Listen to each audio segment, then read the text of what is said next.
1866 ஹதீஸ்ல பாக்குறோம். இதெல்லாம் என்னன்னு கேட்டா ஒரு அந்த எல்லாமே இருக்கக்கூடாது. இந்த சம்பவம் எதுக்கு சொல்றோம்னு கேட்டா, சூபிசம் என்ற பெயர்ல, இஸ்லாத்தில் ஆன்மீகம் உச்சகட்டம் என்ற பெயர்ல, திக்ர் என்ற பெயர்ல, தஸ்பீஹ் என்ற பெயர்ல, தொழுகை என்ற பெயர்ல, அல்லாஹ்வுடைய பாதையில பயணப்பட்டு போறது என்ற பெயர்ல, படிக்கிறதுங்கிற பெயர்ல முழுசாக ஒரு மனுஷன் அதிலேயே ஈடுபாடாக்கி போதை மாதிரி ஆக்கி, அது போதை ஆக்கிடக்கூடாது. இஸ்லாமிய இபாதத்து மாத்திரம்னா போதை மாதிரி இல்ல. ஒரு மனிதனுக்கு போதை எப்படியோ அது மாதிரி போதை ஊட்டி விட்டால் அதுவே அவனுக்கு இன்ட்ரெஸ்டா செய்ய மாட்டான். அதுவே அவனுக்கு ஒரு பழக்கத்துக்கு ஆகி போயிடும். அப்படி இருக்கக்கூடாது. அங்கேயும் போகணும், இப்படி நம்ம உலகம் அப்படி மயக்கணும், அது தப்பிச்சுட்டு வரணும், அப்படிதான் மார்க்கம் இருக்கணுமே தவிர என்ன செய்யக்கூடாது, இப்படி போயிடக்கூடாது. இந்த மாதிரி கல்வத்துக்கெல்லாம் இடமே கிடையாது என்பதை இதை நம்ம பார்க்கிறோம். இது போக என்ன செய்யறாங்கன்னு கேட்டா, இன்னொன்னே கவனிக்கணும். கல்வத்துங்கிற இன்னொரு முக்கியமான விஷயம் இருக்குங்க. ஒரு மனிதர் நான் அல்லாஹ்வுக்கு அர்ப்பணிக்க போறேன்னு சொல்லிட்டு மக்களை விட்டு விலகி போய் ஒரு ரூம்ல உட்கார்ந்துக்கிறார். அல்ல பள்ளியிலே இருக்கிறார், வெளியே வரமாட்டேங்கிறார். யாராவது சோறு கொடுத்தா தின்னுக்கிறாரு, உள்ளே உட்கார்ந்துருக்கிறாரு, அல்ல காடை சொல்லின்னு போயிடுறாரு. ஏன்பா இப்படி போற அப்படின்னு கேட்டா, மக்களோட இருந்தா புறம் பேசணும், மக்களோட இருந்தா பொய் பேசணும், மக்களோட இருந்தா ஊழல் பண்ணணும், மக்களோட இருந்தா லஞ்சம் வாங்கணும், மக்களோட இருந்தா தில்லுமுள்ளு பண்ணணும், மக்களோட இருந்தா திருதாளம் பண்ணணும், மக்களோட இருந்தா கோல் சொல்லணும், புறம் பேசணும். எவ்வளவு தப்பு பண்றோம். இதுல தப்பிச்சுக்கிறதுக்கு தான் சொன்னாங்க, அல்லாஹ் காணி போயிட்டோம் அப்படிங்கிறாங்க. சரி, இதெல்லாம் சரி. மக்களோட இருந்தா நன்மை இருக்கா இல்லையா? மக்களோட இருந்தா அஸ்ஸலாமு அலைக்கும் சலாம் சொல்லலாம், அதுக்கு நன்மை. மக்களோட இருந்தா நோயாளி போய் நோய் விசாரிக்கலாம், அது நன்மை. மக்களோட இருந்தா தப்புகளை பார்த்து திருத்தலாம், நன்மை ஏவலாம், அந்த நன்மை. தீமையை தடுக்கலாம், அது நன்மை. யாராவது மூத்தா போயிட்டாங்கன்னா ஜனாசாவை போய் குளிப்பாட்டலாம், அந்த நன்மை. தூக்கி சுமக்கலாம், அந்த நன்மை. தொழுகையில கலந்து கொள்ளலாம், அந்த நன்மை. குளிய வெட்டலாம், அந்த நன்மை. அதே மாதிரி ஏழைப்பாளையில பார்த்து ஏதாவது சாப்பாடு கேட்கறான், கொடுத்தா அந்த நன்மை. ஒரு சகோதரனை பார்த்து சிரிச்சா அந்த நன்மை. பொண்டாட்டிக்கு வாயில ஒரு கவலத்தை ஊட்டுனா அந்த மைனஸை விட பிளஸ் கூட இருக்கு. மக்களோட வாழ்வதனால நீ என்னென்ன மைனஸ் சொல்றியோ, ஒரு 7-8 மைனஸ் சொன்னீங்கன்னா 72,000 பிளஸ் இருக்குது. நீ ஒழுங்கா யூஸ் பண்ணுவதாக இருந்தால் மக்களோட இருக்கிற நேரத்தில் தான் உனக்கு அதிக நன்மையை செய்து கொள்ள முடியும். அப்படிப்பட்ட ஒரு மார்க்கத்தில் கல்வத்துன்னு சொல்லி 40 நாளைக்கு சில்லா, அது சில்லா பேர், சில்லான்னு சொல்லி 40 நாளைக்கு அடைச்சு வச்சுட்டு அவர் மக்களே பார்க்க மாட்டாருன்னு சொல்லி சோற திங்க மாட்டாரு, கதை புருடா. வேற வழியில சோறெல்லாம் போயிடும். பப்ளிக் மட்டும் லைட்டை போட்டு 1000 வாட் லைட்டை போட்டு மக்கள்கிட்ட காட்டு சோறு திங்காம இருக்கிறாரு. அவர் ரூம்ல அடைச்சு போட்டுருவாங்களா? ஒரு வேற 2 வழி இருக்குமா அந்த ரூமுக்கு? இந்த வழியா சோறு வருமா, அந்த வழியா கேட்டா அது பூட்டி இருக்கு, உள்ள கல்வத்தில் இருக்கிறாங்க. அந்த கல்வத்தில் இருக்கிற கொண்டாந்து பப்ளிக்ல கொண்டாந்து நிரூபிச்சு காட்ட முடியுமா? யாராவது திங்காம ஒருத்தனுக்கு இருக்க முடியுமா? அவர் சோத்தையை தியாகம் பண்ணிட்டாரு, தண்ணியை தியாகம் பண்ணிட்டாரு. கல்வத்து நாயகங்கள், கல்வத்து பெரியார்கள், கல்வத்து அவுலியாக்கள்னா உண்டாக்கி இருக்கிறாங்க. கல்வத்துனா தனிமைன்னு அர்த்தம். இந்த தனிமைக்கு மார்க்கத்தில் அனுமதி கிடையாது. இப்படி மார்க்கத்தில் அனுமதி இருக்குமே ஆனால் அல்லாஹ்வுடைய தூதர் அந்த கல்வத்தை தேர்ந்தெடுத்தார்கள். எப்ப தேர்ந்தெடுத்தாங்க? நபியா ஆகுறதுக்கு முந்தி தேர்ந்தெடுத்தாங்க. அல்லாஹ்வுடைய தூதர் ஆவதற்கு முன்னாடி போய் ஹிரா குகையில் இருந்தாங்க. 40 வயசு நெருங்கின உடனே அல்லாஹ்னா என்ன ரசூல்னு ஒண்ணு விளங்காம குழம்பி போய் இந்த மக்களுடைய பழக்க வழக்கங்கள்லாம் பிடிபடாம என்ன செஞ்சாங்க? போய் அந்த ஹிரா குகையில் இருந்தாங்க. எப்ப இருந்தாங்க? வஹி வந்த வரைக்கும் இருந்தாங்க. வந்தவன என்னாச்சு? இங்க வர ஓடு அலசி அல்ல சொல்லிட்டானே இல்லையா? போய் மக்களுக்கு பிரச்சாரம் பண்ணு. அஞ்சு ரசீரத்துக்கள் அக்ரபீன் கும்ப அந்தீர் ஒரு அப்பக்க கப்பீர் சியாபக்க தகீருங்களாம். போ எழுது, உங்களுடைய இறைவனை பற்றி எச்சரிக்கை பண்ணு, அல்லாஹ்வை பெருமைப்படுத்து, அவனுடைய புகழை கூறு, சொந்தக்காரங்களை எச்சரிக்கை பண்ணு, மக்காவாசிகளுக்கு எச்சரிக்கை பண்ணு, ஊர் பரம்பு சொல்லு. இங்க இருந்து வர்றேன்றாங்க. அதாவது நபியா ஆன பிறகு அல்லாஹ் அங்கீகரிக்கவில்லை. நபியா ஆகுறதுக்கு முன்னாடி போய் அவங்க தனிமையில் உட்கார்ந்து இருந்தாங்க.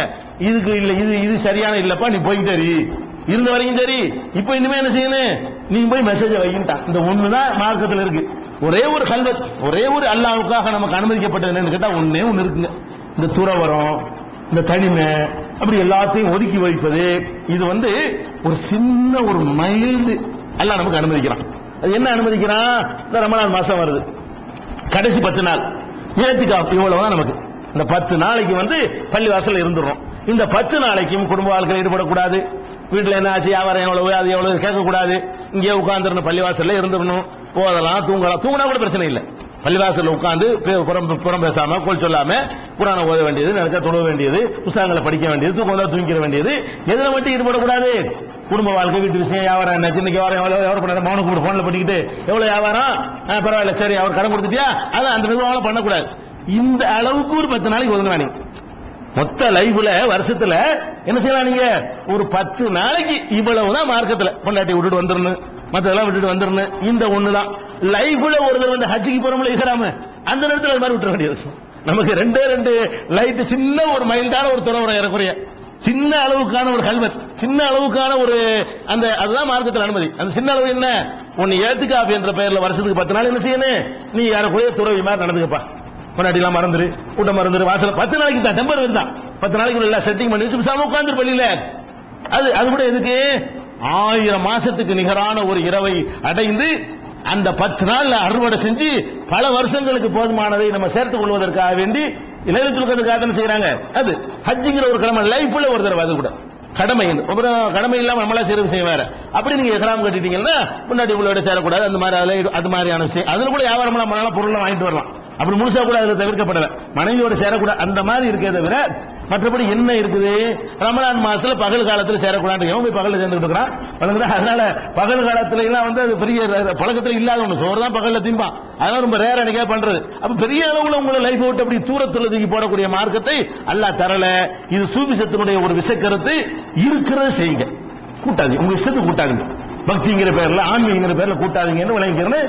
இந்த சூபிசத்தினால் ஏற்பட்ட இன்னொரு கேடு, இன்னொரு கிறுக்குத்தனமான சித்தாந்தங்கள் இருக்கிறது. அதை இன்ஷாஅல்லாஹ் அடுத்த நாட்கள் பார்க்கலாம். அஸ்ஸலாமு அலைக்கும். فسوى والذي قدر فهدى والذي أخرج المرعى.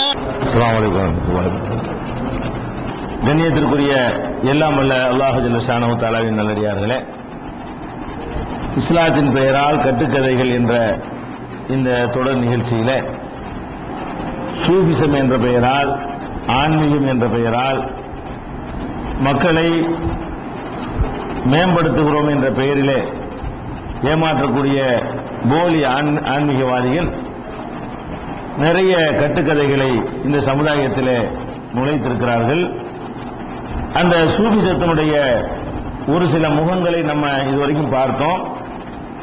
அந்த சூஃபியாக்கள் என்ற பெயர்ல, தரிகா என்ற பெயர்ல, பையத்தி என்ற பெயர்ல, முரீத் என்ற பெயர்ல, ஆன்மீகங்கிற பெயர்ல அவர்கள் அவிழ்த்து விடுகிற இன்னொரு கட்டுக்கதையை நம்ம இன்றைக்கு பார்க்கணும்.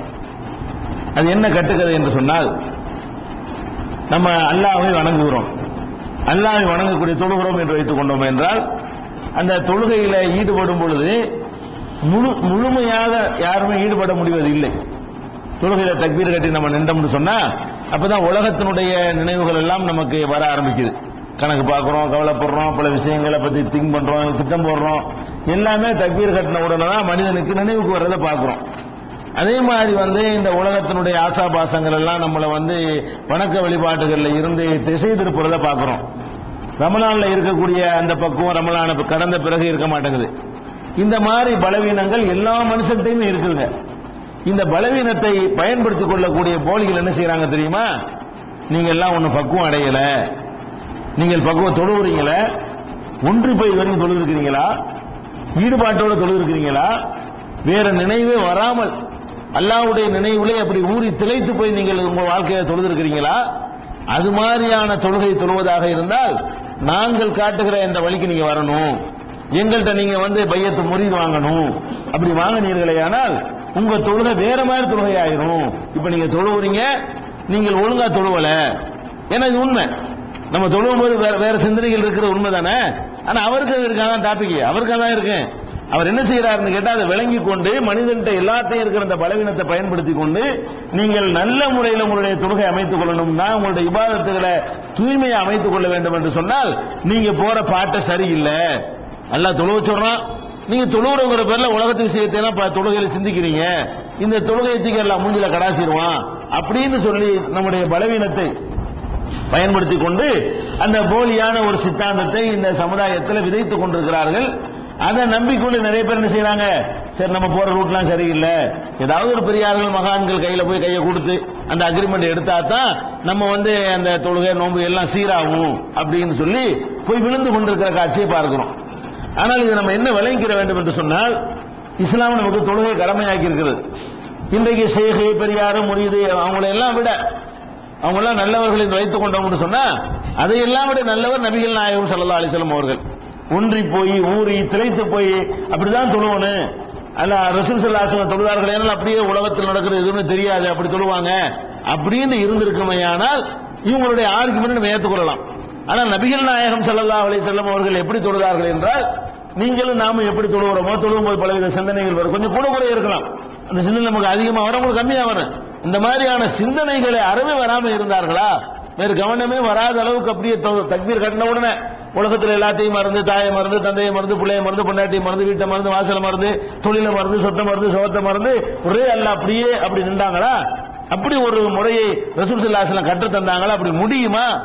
இதை நம்ம விளங்கி வைத்திருந்தோம் சொன்னா இந்த மாதிரியான போலிகள் நம்மளை ஏமாற்ற முடியாது. நபிகள் நாயகம் ஸல்லல்லாஹு அலைஹி வஸல்லமுடைய அந்த தொழுகையுடைய வணக்க முறைகள் நீங்கள் எடுத்து பாருங்கள். எத்தனை ஹதீஸ்கள் நம்ம பார்க்கிறோம். இப்னு அப்பாஸ் ரலியல்லாஹு அன்ஹு அவருடைய ஹதீஸ் ஏற்கனவே உங்களுக்கு தராவி சம்பந்தமாக, இரவு தொழுகை சம்பந்தமாக சொல்லப்பட்ட ஒரு ஹதீஸ் தான்.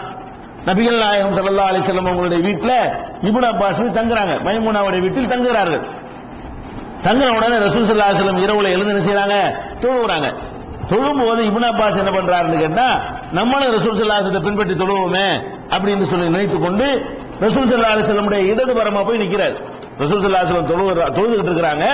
அவங்கள ஃபாலோ பண்ணி தொழுவதற்காக வேண்டி, பின்பற்றி தொழுவதற்காக வேண்டி ரசூல் ஸல்லல்லாஹு அலைஹி வஸல்லம் இடதுபுறமா போய் நிற்கிறாங்க.